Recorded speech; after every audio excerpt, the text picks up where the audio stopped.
Paano nga ba ako napadpad sa Kuwait at the age of 23 mga chickmates? Kuwait is really not my first choice lalo na sa country. Back in 2019, the original plan is to apply to Poland. Pero ang advice sa akin nun ni mama is sumunod na lang sa boyfriend ko na asawa ko na ngayon kasi dahil si mama nga ay OFW din. Alam niya yung mga nagiging struggle pag mag-isa ka lang sa abroad. Pero totoo nga namang mahirap mag-abroad lalo na kung mahina ang loob mo. Ang bilis lang din ng panahon, parang kailan lang.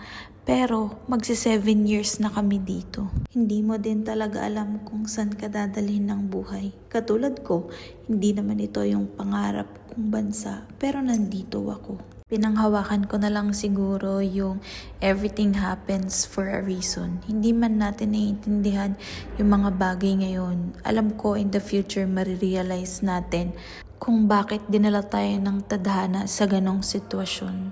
But one thing is for sure, Kuwait makes me stronger. Thanks for hanging out with me, chickmates!